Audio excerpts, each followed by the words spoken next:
Hi friends, welcome to my YouTube channel. ನಾನು ಇವತ್ತು ನಿಮಗೊಂದು ಆರೋಗ್ಯಕರವಾದ ರೆಸಿಪಿ ತೊಗೊಂಡು ಬಂದಿದ್ದೀನಿ. ಅದೇನಂದರೆ ನಿಮ್ಮೆಲ್ರಿಗೂ ಕಾಣಿಸ್ತಾ ಇದೆಲ್ಲ, ಸಜ್ಜಿಗೆ ಮುದ್ದೆ. ಇದನ್ನು ಕೆಲವೊಬ್ಬರು ಮೆಂತ್ಯ ಮುದ್ದೆ ಅಂತಲೂ ಕರೀತಾರೆ. ಇವಾಗ ಈ ರೆಸಿಪಿನ ಹೇಗೆ ಮಾಡೋದು ಅಂತ ನೋಡೋಣ. ಈ ರೆಸಿಪಿ ಸ್ಟಾರ್ಟ್ ಮಾಡೋಕ್ಕೂ ಮುಂಚೆ ಈ ಸಜ್ಜಿಗೆ ಹಿಟ್ಟಿನ ರೆಸಿಪಿ ನಿಮ್ಗೇನಾದರೂ ಬೇಕಂದರೆ ಯಾವ ಥರ ಪ್ರಿಪೇರ್ ಮಾಡ್ಕೋಬೇಕು ಈ ಹಿಟ್ಟು ಅಂತ ಅಂದರೆ ಡಿಸ್ಕ್ರಿಪ್ಷನ್ ಬಾಕ್ಸಲ್ಲಿ ಹಾಕಿರ್ತೀನಿ, ನೀವು ಚೆಕ್ ಮಾಡ್ಕೋಬೋದು. ಇವಾಗ ಸ್ಟಾರ್ಟ್ ಮಾಡೋಣ ಫ್ರೆಂಡ್. ಸಜ್ಜಿಗೆ ಮುದ್ದೆ ಮಾಡೋದಕ್ಕೆ ಸಜ್ಜಿಗೆ ಹಿಟ್ಟು, ಈ ಹಿಟ್ಟನ್ನ ಹೇಗೆ ಮಾಡೋದು, ಎಷ್ಟೆಷ್ಟು ಮೆಜರ್ಮೆಂಟಲ್ಲಿ ಹಾಕಬೇಕು, ಏನೇನು ಸಾಮಗ್ರಿಗಳು ಹಾಕಬೇಕು ನಾನು ಡಿಸ್ಕ್ರಿಪ್ಷನ್ ಬಾಕ್ಸ್ನಲ್ಲಿ ಹಾಕ್ತೀನಿ ಫ್ರೆಂಡ್. ನೋಡಿಬಿಟ್ಟು ನೀವು ಮನೇಲೇ ಹಿಟ್ಟು ಮಾಡ್ಕೋಬೋದು. ಇವಾಗ ಸಜ್ಜಿಗೆ ಮುದ್ದೆ ಮಾಡೋದಕ್ಕೆ ನಾನು ಎಷ್ಟು ಅಳತೆ ಅಂತ ಗೊತ್ತಾಗಲ್ಲ ಅಲ್ವಾ, ಮುದ್ದೆ ಮಾಡೋದಕ್ಕೆ ಒಂದು ಬೌಲಷ್ಟು ಹಿಟ್ಟು ತೊಗೊಂಡಿದ್ದೀನಿ ಮತ್ತು ಬೆಲ್ಲ ತೊಗೊಂಡಿದ್ದೀನಿ. ನೋಡಿ, ಬೆಲ್ಲನ ಸಣ್ಣಗೆ ಜಜ್ಜಿಟ್ಕೊಂಡಿದ್ದೀನಿ. ಒಂದು ಚಿಕ್ಕ ಬೌಲಲ್ಲಿ ಕೊಬ್ಬರಿ ತೊಗೊಂಡಿದ್ದೀನಿ. ನೋಡಿ, ಕೊಬ್ಬರಿನ ತುರಿದಿಟ್ಕೊಂಡಿದ್ದೀನಿ.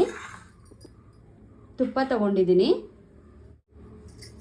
ಏಲಕ್ಕಿ ಕಾಯಿ ಪುಡಿ ತೊಗೊಂಡಿದ್ದೀನಿ. ಇವಾಗ ಹೇಗೆ ಮಾಡೋದು ಅಂತ ನಾನು ಪ್ರಾಸೆಸ್ ಹೇಳ್ಕೊಡ್ತೀನಿ ಫ್ರೆಂಡ್. ಇವಾಗ ನೋಡಿ, ಒಂದು ಪಾತ್ರೆಯಲ್ಲಿ ನಾನು ನೀರು ಕಾಯಿಸ್ಕೊಂಡಿದ್ದೀನಿ. ಯಾಕಂದರೆ ಈ ಬೆಲ್ಲದಲ್ಲಿ ಕಲ್ಲೆಲ್ಲ ಇರುತ್ತಲ್ವ, ಕಸ ಎಲ್ಲ ಇರುತ್ತಲ್ವ, ಅದಕ್ಕೇನೆ ನಾನು ಈ ಒಂದು ಬಿಸಿನೀರು ಪಾತ್ರೆಗೆ ಈ ಬೆಲ್ಲ ಎಲ್ಲ ಹಾಕೋತಾ ಇದ್ದೀನಿ. ಬೆಲ್ಲ ಎಲ್ಲ ಕರ್ಗದ್ಮೇಲೆ ನಾವು ಇದನ್ನ ಫಿಲ್ಟ್ರ್ ಮಾಡ್ಕೊಳ್ಳೋಣ. ಫಿಲ್ಟ್ರ್ ಮಾಡೋದ್ರಿಂದ ಈ ಥರ ಮಾಡೋದ್ರಿಂದ ಬೆಲ್ಲದಲ್ಲಿರೋದು ಏನಾದರೂ ಕಸ ಕಲ್ಲು ಏನೇ ಇದ್ರೂ ಎಲ್ಲ ಹೋಗುತ್ತೆ. ಅದಕ್ಕೆ ನಾನು ಬಿಸಿನೀರಲ್ಲಿ ಬೆಲ್ಲ ಹಾಕಿ ಕರಗಿಸ್ಕೊತಾ ಇದ್ದೀನಿ. ಇವಾಗ ನೋಡಿ, ಬೆಲ್ಲ ಕರಗಿದೆ. ನಾನು ಇದನ್ನು ಫಿಲ್ಟ್ರ್ ಮಾಡ್ಕೊತಾ ಇದ್ದೀನಿ. ಯಾವ ಪಾತ್ರೆಯಲ್ಲಿ ನೀವು ಸ್ವೀಟ್ ಮುದ್ದೆ ಮಾಡ್ತೀರಾ ಆ ಪಾತ್ರೆಗೆ ಫಿಲ್ಟ್ರ್ ಮಾಡ್ಕೊಳ್ಳಿ ಡೈರೆಕ್ಟಾಗಿ. ನೋಡಿ, ಬೆಲ್ಲದಲ್ಲಿ ಎಷ್ಟು ಕಸ ಇದೆ ಅಂತ ಹೇಳ್ಬಿಟ್ಟು ಅದಕ್ಕೇ ಈ ಥರ ಫಿಲ್ಟ್ರ್ ಮಾಡಿಕೊಂಡ್ರೆ ಕಲ್ಲು ಕಸ ಎಲ್ಲ ಕ್ಲೀನಾಗಿ ಬಂದ್ಬಿಡುತ್ತೆ. ನಮಗೆ ಇವಾಗ ಫ್ರೆಶ್ ಆಗಿರೋ ಬೆಲ್ಲದ ನೀರು ಸಿಗುತ್ತೆ. ಈ ಬೆಲ್ಲದ ನೀರಿಗೆ ನಾವೇನು ಮಾಡಬೇಕಂದ್ರೆ ಫಸ್ಟ್ ಏನು ಮಾಡಬೇಕು, ಕೊಬ್ಬರಿ ಹಾಕ್ಕೊಳ್ಳೋಣ. ನೋಡಿ, ಇದು ನಿಮಗೆ ಟೇಸ್ಟ್ಗೆ ಎಷ್ಟು ಬೇಕಷ್ಟು. ಇಷ್ಟಪಡೋರು ಇದನ್ನು ಜಾಸ್ತಿನೂ ಯೂಸ್ ಮಾಡ್ಬೋದು. ನಾನೊಂದು ಸ್ವಲ್ಪ ಹಾಕ್ಕೊಂಡಿದ್ದೀನಿ ಕೊಬ್ಬರಿನ. ಈ ಕೊಬ್ಬರಿ ಜೊತೆಗೇ ಇದಕ್ಕೆ ಗಂಟು ಹಾಕಬಾರ್ದು, ಸ್ವಲ್ಪ ಟೇಸ್ಟಾಗಿರಲಿ ಮುದ್ದೆ ಅಂತ ಹೇಳಿಬಿಟ್ಟು ನಾನು ಇದಕ್ಕೆ ಒಂದು ಸ್ವಲ್ಪ ತುಪ್ಪ ಹಾಕೋತಾ ಇದ್ದೀನಿ. 1 ಸ್ಪೂನ್ ಅಷ್ಟು. ಇದಕ್ಕೆ ನೀವು ತುಪ್ಪ ಬೇಡ ಅಂದರೆ ಎಣ್ಣೆನೂ ಹಾಕೋಬೋದು. ಇವಾಗ ಇದನ್ನು ಮುದ್ದೆ ಕೋಲಲ್ಲಿ ಕ್ಲೀನಾಗಿ ಮಿಕ್ಸ್ ಮಾಡೋಣ.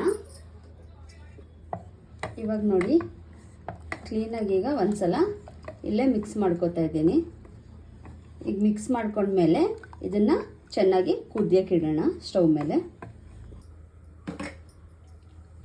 ಇವಾಗ ನೋಡಿ, ಏನು ಇದನ್ನು ಕೈ ಆಡಬೇಕು ಏನಂದ್ರೆ ಏನಿಲ್ಲ, ಸ್ವಲ್ಪ ನೋಡ್ಕೊಳ್ಳಿ, ಒಪ್ಪಂದು ಸುರಿದೋಗ್ಬಿಡುತ್ತೆ ಬೆಲ್ಲದ ರಸ. ಹಾಗಾಗಿ ಇದನ್ನು ಮುಂದೆನೇ ನಿಂತ್ಕೊಂಡು ನೋಡ್ಕೊಳ್ಳಿ. ಇದನ್ನು ನಮ್ಮ ಕಡೆ ಮೆಚೂರ್ಡ್ ಆಗಿರ್ತಾರಲ್ಲ ಹೆಣ್ಮಕ್ಳು, ಆ ಹೆಣ್ಮಕ್ಳಿಗೆ ಮುದ್ದೆ ಕೊಡ್ತೀವಿ. ಮತ್ತು ಬಾಣಂತಿಗೆ ತುಂಬ ಒಳ್ಳೆಯದು, ಸೊಂಟ ನೋವೆಲ್ಲ ಬರೋದಿಲ್ಲ, ಹಾಗಾಗಿ ಮುದ್ದೆ ಕೊಡ್ತೀವಿ. ಗಂಡು ಮಕ್ಕಳು ತಿಂದರೆ ಇನ್ನೂ ಒಳ್ಳೆಯದು. ಟೋಟಲಿ ಮುದ್ದೆ ಆರೋಗ್ಯಕ್ಕೆ ಒಳ್ಳೆಯದು. ಇದನ್ನು ಮಾಮೂಲಿ ರಾಗಿ ಮುದ್ದೆ ಥರನೂ ಮಾಡ್ಕೋಬೋದು, ಬಟ್ ಆದರೆ ಬೆಲ್ಲ ಹಾಕಿ ಮಾಡೋದ್ರಿಂದ ಟೇಸ್ಟ್ ಚೆನ್ನಾಗಿರುತ್ತೆ, ಎಲ್ಲರೂ ಇಷ್ಟಪಟ್ಟು ತಿಂತಾರೆ. ಹಾಗಾಗಿ ಇದಕ್ಕೆ ನಾನು ಏನೇನು ಹಾಕಿದ್ದೀನಿ ಅಂತ ಅಂದರೆ ಕಡಲೆಕಾಳು, ಉದ್ದಿನಕಾಳು, ಮೆಂತ್ಯೆ, ಸೋಯಾಬೀನ್ಸ್, ಗೋಧಿ, ಅಕ್ಕಿ, ರಾಗಿ, ಏಲಕ್ಕಿ ಕಾಯಿ ಪೌಡರು ಇಷ್ಟನ್ನು ಹಾಕಿ ನಾನು ಈ ಥರ ಪೌಡ್ರ್ ಮಾಡಿ ಇಟ್ಕೊಂಡಿದ್ದೀನಿ. ಇದು ಎಲ್ಲ ಕಾಳುಗಳು ಹಾಕಿರೋದ್ರಿಂದ ತುಂಬ ಪ್ರೋಟೀನ್ ಇರೋದು, ಜಾಸ್ತಿ ಪ್ರೋಟೀನ್ ಇರೋ ಅಂಥ ಪೌಡರು. ಈ ಪೌಡರ್ನ ಹಾಕಿ ಬೆಲ್ಲದಲ್ಲಿ ಮುದ್ದೆ ಮಾಡೋದ್ರಿಂದ ಬೆಲ್ಲದಲ್ಲಿ ಕ್ಯಾಲ್ಸಿಯಂ ಜಾಸ್ತಿ ಇರೋದ್ರಿಂದ ಮೂಳೆಗಳೆಲ್ಲ ಗಟ್ಟಿ ಆಗುತ್ತೆ, ತುಂಬ ಒಳ್ಳೆಯದು.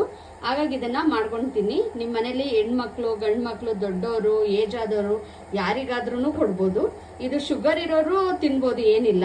ಶುಗರ್ ಇರೋರು ನನಗೆ ಬೆಲ್ಲನೂ ನಾನು ತಿನ್ನಲ್ಲ, ನನಗೆ ಬೇಡ ಅಂತ ಹೇಳಿದ್ರೆ ಬರೀ ನೀರು ಹಾಕಿನೇ ಮಾಮೂಲಿ ರಾಗಿ ಮುದ್ದೆ ಥರ ಮಾಡ್ಕೋಬೋದು.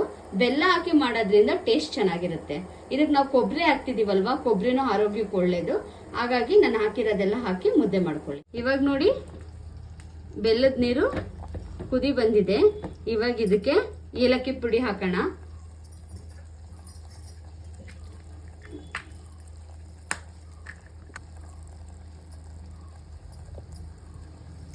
ಮಿಕ್ಸ್ ಮಾಡೋಣ. ಮಿಕ್ಸ್ ಮಾಡಿ ಇವಾಗ ಇದಕ್ಕೆ ಈ ಬಿಡಿಸಿಟ್ಕೊಂಡಿದ್ದೀನಲ್ಲ ಹಿಟ್ಟು, ಅದನ್ನು ಹಾಕೊಂಡು ಚೆನ್ನಾಗಿ ಹೊಂದ್ಸ್ಕೊಳ್ಳೋಣ. ನೋಡಿ, ಒಟ್ಟಿಗೆ ಹಾಕೋಬೇಡಿ, ಗಂಟು ಬಂದ್ಬಿಡುತ್ತೆ. ಸ್ವಲ್ಪ ಸ್ವಲ್ಪನೇ ಹಾಕೊಂಡು ಒಂದು ಕೈಯಲ್ಲಿ ಈ ಥರ ಮಾಡ್ತಾರೆ. ಈ ಥರ ತಿರಿತಾ ಹಿಟ್ಟು ಹಾಕೊಳ್ಳಿ. ಇವಾಗ ನೋಡಿ, ಚೆನ್ನಾಗಿ ನಾನು ಹಿಟ್ಟು ಎಲ್ಲ ಮಿಕ್ಸ್ ಮಾಡಿ ಈ ಥರ ಆಗಿದೆ. ತುಂಬ ಗಟ್ಟಿ ಮಾಡ್ಕೋಬೇಡಿ, ಕಷ್ಟ ಆಗುತ್ತೆ, ಹಿಂಗೆ ತೋಳ್ಸೋಕ್ಕೆ ಕಷ್ಟ ಆಗುತ್ತೆ ನಿಮಗೆ. ನೋಡಿ, ತುಂಬ ತೆಳು ಆದರೂ ಹಲ್ವಾ ಆಗುತ್ತೆ. ನೀವು ರಾಗಿ ಮುದ್ದೆ ನೀವು ಯಾವ ಅಳತೆಯಲ್ಲಿ ಮಾಡ್ಕೋತೀರಾ ಆ ಅಳತೆಲೆ ಇದನ್ನು ಮಾಡಿಕೊಂಡು ಇದನ್ನು ಫುಲ್ಲು ಲೋ ಫ್ಲೇಮಲ್ಲಿ ಒಂದು ಪ್ಲೇಟ್ ಮುಚ್ಚಿ ಬೇಯಿಸಕ್ಕೆ ಬಿಡೋಣ. ಇವಾಗ ನೋಡಿ, ಲೋ ಫ್ಲೇಮಲ್ಲಿ, ಹೈ ಫ್ಲೇಮ್ ಮಾಡಿಬಿಡಿ. ಸ್ವೀಟ್ ಆಗಿರೋದ್ರಿಂದ ಬೇಗ ಕೆಳಗಡೆ ಎಲ್ಲ ಕಪ್ಪಾಗ್ಬಿಡುತ್ತೆ. ಇದನ್ನು ಲೋ ಫ್ಲೇಮಲ್ಲೇ ಒಂದು ಪ್ಲೇಟ್ ಮುಚ್ಚಿ ಒಂದು 5 ಮಿನಿಟ್ಸ್ ಬೇಯಿಸೋಣ. ಇವಾಗ ನೋಡಿ 5 ಮಿನಿಟ್ಸ್ ಆಗಿದೆ. ನೋಡಿ, ಕೈಗೆ ಒಂದು ಸ್ವಲ್ಪನೂ ಅಂಟ್ತಾ ಇಲ್ಲ, ಬೆಂದಿದೆ, ಇದು ಆಗಿದೆ. ಇವಾಗ ಇದನ್ನು ಮುದ್ದೆ ಕಟ್ಕೊಳ್ಳೋಣ. ಈ ಮುದ್ದೆ ಕಟ್ಕೊಳ್ಳುವಾಗ ನೀರು ಹಾಕಬೇಡಿ. ಮುದ್ದೆ ಕಟ್ಟಲಿಕ್ಕೆ ರಾಗಿ ಮುದ್ದೆ ಮಾಡ್ತಿರಲ್ಲ ಆ ಥರ ತುಪ್ಪ ಎಣ್ಣೆ ಎರಡರಲ್ಲಿ ಒಂದನ್ನು ಬಳಸಿ ನೀವು ಮುದ್ದೆ ಮಾಡ್ಕೊಳ್ಳಿ. ಇವಾಗ ನೋಡಿ, ಈ ಪ್ಲೇಟ್ಗೆ ಸ್ವಲ್ಪ ಎಣ್ಣೆ ಹಚ್ಕೋತಾ ಇದ್ದೀನಿ. ಇವಾಗ ನಾವು ಈ ಮುದ್ದೆನ ಹೀಗೆ ಮಾಡಿ ನೋಡಿ, ಸ್ವಲ್ಪನೂ ಕೈಗೆ ಅಂಟ್ತಾ ಇಲ್ಲ. ನಿಮಗೆ ಎಷ್ಟು ದಪ್ಪ ಬೇಕು ಮುದ್ದೆ ಅಷ್ಟು ದಪ್ಪ ಮುದ್ದೆ ಕಟ್ಕೋಬೇಕು. ತುಂಬ ಬಿಸಿ ಇರುತ್ತೆ, ಸ್ವಲ್ಪ ಹುಷಾರಾಗಿ ಕಟ್ಟಿ. ನೋಡಿ, ಕ್ಲೀನಾಗಿ ಆಯ್ತಲ್ವ. ಈಗ ಎಲ್ಲ ಮುದ್ದೆನೂ ಕಟ್ಕೋತೀನಿ ನಾನು. ಇವಾಗ ನೋಡಿ, ನಾನೆಲ್ಲ ಕಟ್ಟಿಟ್ಕೊಂಡಿದ್ದೀನಿ. 4 ಮುದ್ದೆ ಆಗಿದೆ. ಇದನ್ನು ಯಾವುದ್ರಲ್ಲಿ ತಿನ್ನೋದಪ್ಪ ಅಂದರೆ ನಾನು ಇವಾಗ ತೋರಿಸ್ತೀನಿ, ಸರ್ವ್ ಮಾಡ್ತೀನಿ. ಇವಾಗ ನೋಡಿ, ಒಂದು ಚಿಕ್ಕ ಪ್ಲೇಟ್ಗೆ ಒಂದು ಮುದ್ದೆ ಹಾಕ್ಕೊಂಡಿದ್ದೀನಿ. ಈಗ ಈ ಥರ ಕ್ಲೀನಾಗಿ ಮಧ್ಯ ಮುದ್ದೆನ ಓಲ್ ಮಾಡಿಕೊಂಡು ಈ ಓಲ್ ಒಳಗಡೆ ನಾನಿವಾಗ ತುಪ್ಪ ಹಾಕ್ತಾಯಿದ್ದೀನಿ. ಈ ತುಪ್ಪನ ಮುರ್ಕೊಂಡು ಮುದ್ದೆನ ಹಿಂಗೆ ಡಿಪ್ ಮಾಡಿ ತಿನ್ನಬೇಕು. ನೋಡಿ ಫ್ರೆಂಡ್ಸ್, ಇವತ್ತಿನ ನನ್ನ ಸ್ವೀಟ್ ಮುದ್ದೆ ನಿಮ್ಮೆಲ್ರಿಗೂ ಇಷ್ಟ ಆಗಿದೆ ಅಂತ ನಾನು ಭಾವಿಸ್ತೀನಿ. ನಿಮ್ಗೆಲ್ರಿಗೂ ಇಷ್ಟ ಆಗಿದ್ರೆ ಲೈಕ್ ಮಾಡಿ, ಶೇರ್ ಮಾಡಿ, ನಿಮ್ಮ ಫ್ರೆಂಡ್ಸ್ಗೆಲ್ರಿಗೂ ಶೇರ್ ಮಾಡೋದು ಮರಿಬೇಡಿ. ಹೇಗಿತ್ತು ಅಂತ ಮಾಡಿ ಕಮೆಂಟ್ ಮಾಡಿ, ಟೇಸ್ಟ್ ಮಾಡಿಬಿಟ್ಟು. ಗೊತ್ತಲ್ವ, ನನ್ನ ಚಾನಲ್ ಇನ್ನೂ ಯಾರ್ಯಾರು ಸಬ್ಸ್ಕ್ರೈಬ್ ಆಗಿಲ್ಲ, ಸ್ನೇಹ ಸ್ವಾದ್ ಸೀಕ್ರೆಟ್ ಚಾನಲ್ಗೆ ಸಬ್ಸ್ಕ್ರೈಬ್ ಆಗಿ ಫ್ರೆಂಡ್ಸ್.